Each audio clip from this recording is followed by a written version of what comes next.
Hello festival goers of the internet, I'm the Festival Finesser, and today we are finally getting into my Lost Lands 2023 lineup review, and this year I have it planned out a little bit differently than I have in the past.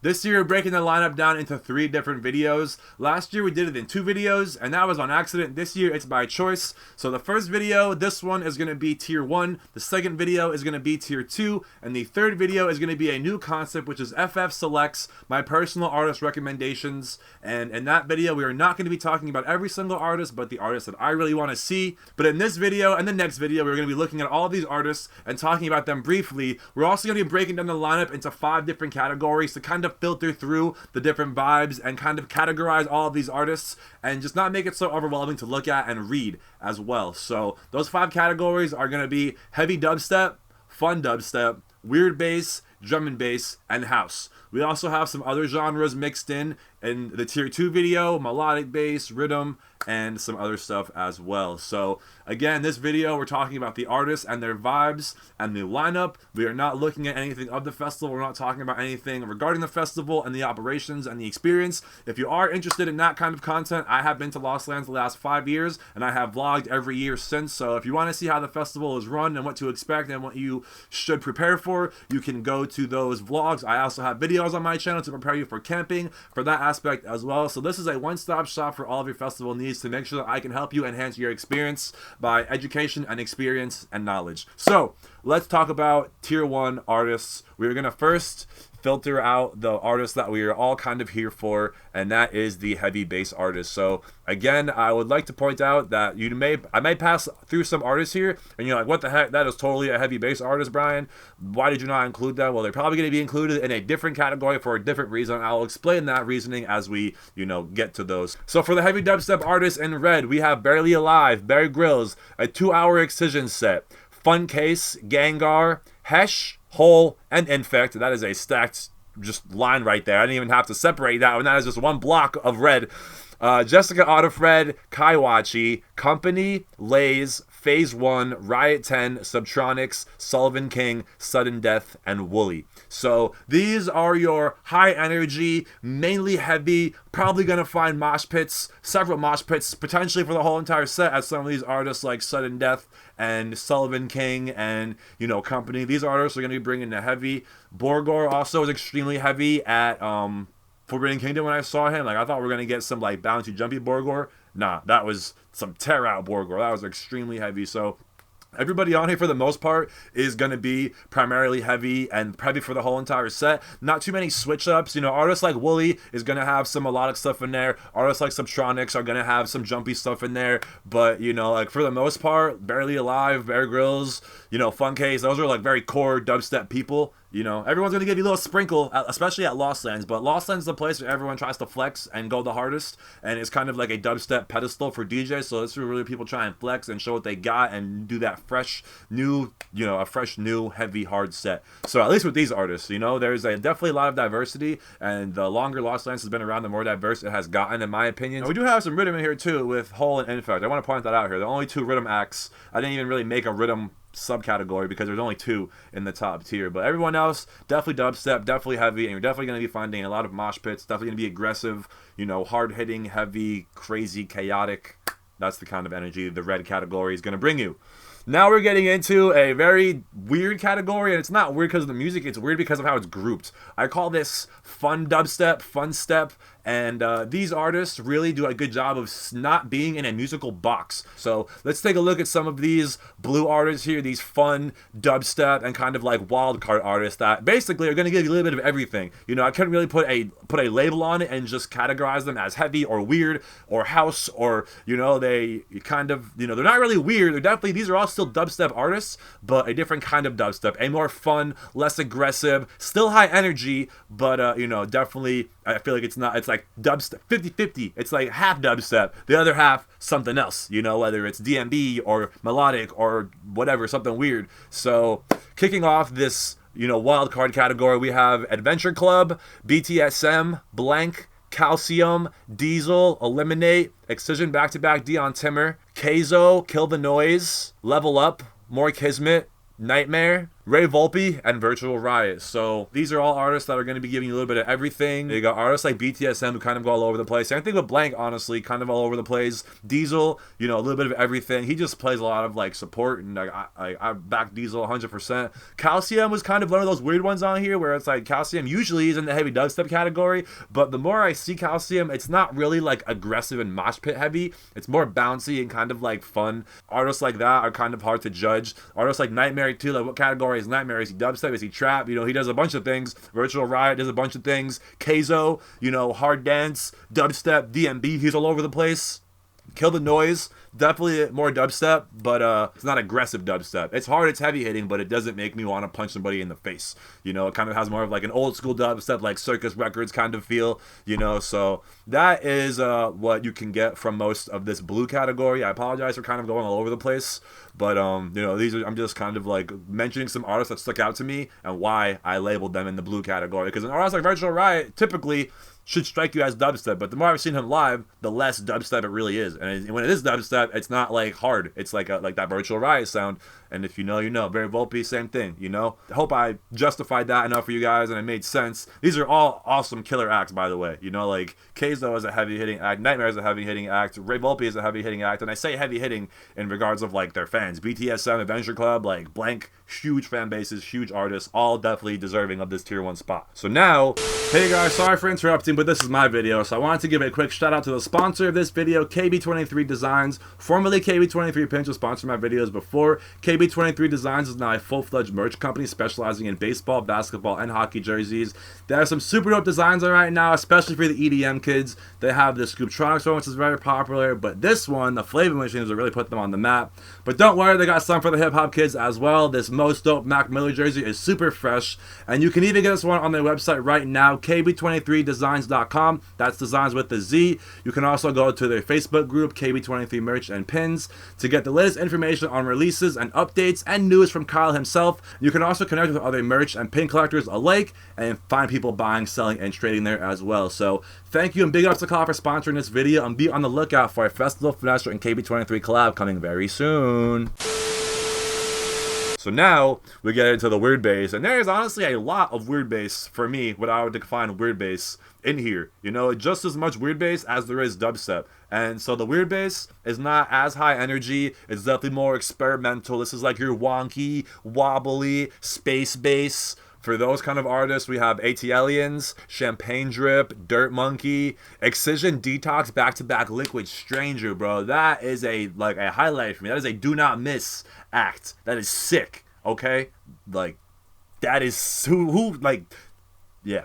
Whoever came up with that, you're a genius. G-Rex, Ganja White Knight, Jansen, LS Dream, also another act that like I would not want to miss, that you'd be surprised. You know, I've been really fucking with LS Dream since I saw him at Electric Zoo, and then we saw him at Forest, and then we keep seeing him. We just saw him at Elements, and like every time, dude, it is exactly what I'm looking for that kind of artist. It's not too chill, it's upbeat, it's wonky, it's groovy, it's fun, it's got energy. Yeah, some artists are just like so chill, and everyone's just like, yeah, this is what I fuck with. And I'm just like, bro, I fuck with it, but like not here, not now. I'm trying to go crazy, you know? So, where were we? LS Dream, Mr. Bill, another OG, Nostalgics, Peekaboo, another like kind of pioneer. I feel like for the weird bass, you know, like when I was getting into this shit, it was Peekaboo and G-Rex. That was like the two like weird artists for me.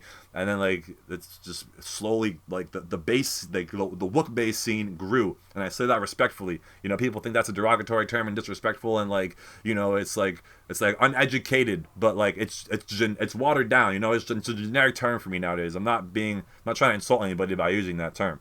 Back into the shit. Ravenscoon, more weird shit, and Taboo, more weird shit. Yuki, more weird shit, but also a little bit of heavy, and Zingara as well. So of these weird artists, the artists that are honestly not so weird are like Ganja White Knight, Jansen, LS Dream. These are kind of more like you know, Boogie T, Dirt Monkey. They kind of have more of that like wobbly, kind of like more fun sound. It's not so weird, but it's weird in comparison to like dubstep because it's a little bit slower, it's a little bit more chill. But you know, some artists like Taboo is definitely going to be weird. Nostalgic's definitely going to be weird. Champagne Drip is going to be weird. Mr. Bill, Ravenscoon, you know, Peekaboo definitely can get bassy. Yuki definitely gets bassy. G-Rex definitely gets bassy. So does Champagne Drip. But that Excision, Detox, and Liquid Stranger to be, that is one not to miss, bro. Let me tell you. That is the weird bass. Now we're going to be going into the melodic bass, actually, which I didn't even really mention in the beginning because there are very few. This was kind of like a late addition. When I started filtering through, I'm like, who are these artists I don't know? And then I'm like, oh, it's the melodic stuff. So we have Flux Pavilion, who, you know, typically, again, someone that you would suspect is going to be dubstep for his history, but the more I've been seeing him, the more it's been more melodic and chill. He incorporates the live guitar, so it's definitely more vibey and more feelsy. Haleen, Jaina, I guess that's how you would say it, and Trivecta. So I've seen Trivecta before, or maybe I'm thinking of Nerco. I don't know why I'm getting them confused, actually. I could be totally messing this up right now, but I think Trivecta is melodic. If I'm not, let me know in the comments. I apologize if I'm mistaken that right now, but we're doing this live on the fly, no edits, no redos. But Jaina and Haleen, I did a little bit of research on just quickly, and these are actually two singers, so they probably do a lot of features on, you know, melodic tracks because a lot of their live sets, which is really crazy. When I was watching the last one, I was like, damn, she's running all over the stage like a rapper, but she's singing, but there's a DJ behind her playing EDM, and she's singing over the music, and so it's basically like as like a playlist of all of their original songs they're featured on, and they're just singing over each song, which is pretty cool, but is very different for Lost Lands, especially being melodic. You know, if I saw someone like Blue Pill or Virus Syndicate, you know, something like that, I would make more sense.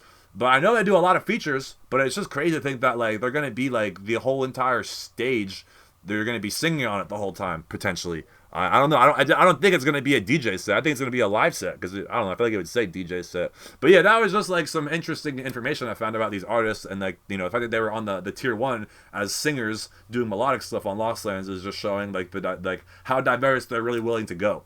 So those are the 4 melodic acts, not too much. And then so we go into the house, and if you haven't noticed, we're kind of going by like my liking of the genres. So now we go, and again, I fuck with house probably more so than melodic, honestly. So for the house, we have A-Craze, Arm & Hammer, Bijou, Dombresky, Cream. I think, yeah, I'm pretty sure that was house. That could have been drum and bass. I might have fucked that up, the colors. And again, do you see how this is going with all these colors? Like, I definitely could have put a color in the wrong folder, so I apologize if there's anything, like, that I forgot or skipped out on, because everything is, you know, on and off. You know, I just click a button, and it's, like, red, green, blue. So, like, I tried to do my best filtering through the folders. So, that is the house. Did we even finish? I don't think so. We have Stumpy and Wax Motif. So, some really dope house names on here. I really fuck with Wax Motif. I really fuck with Stumpy. Really fuck with Dombresky. So, like, you know, those are dope house names. Probably know what I'm going to see at Lost Lands. Maybe Stumpy, just because I've never really gotten to experience a Stumpy set in full.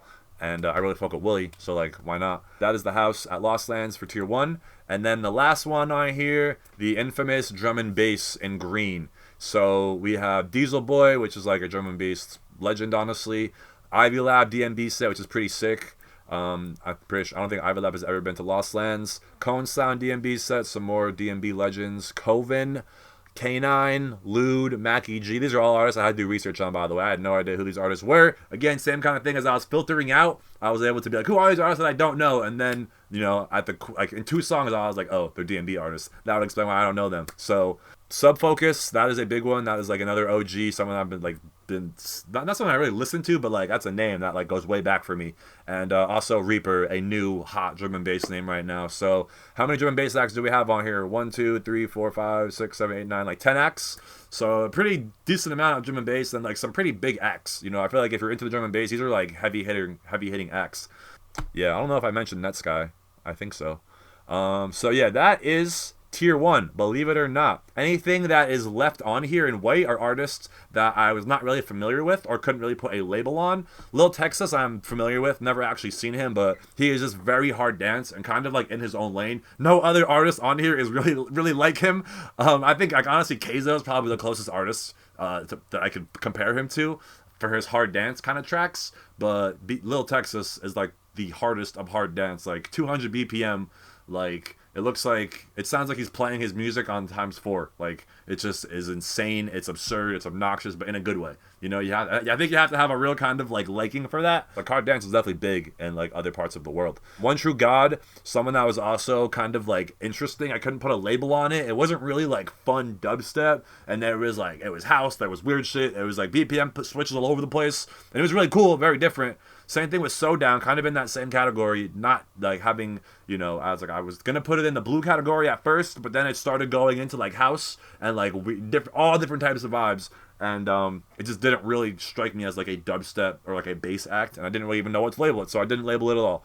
Boombox Cartel, same thing. His SoundCloud is so all over the place, and same thing with his live sets. I couldn't tell if it was going to be drum and bass, couldn't tell if it was going to be house. He used to be like more on the heavy side, you know, like, you know, trappy, heavy, dubsteppy, back in like 2016, 2015, maybe, like back, way back then. You know, I told you guys I've been doing this for like 10 years almost, or if that, not already.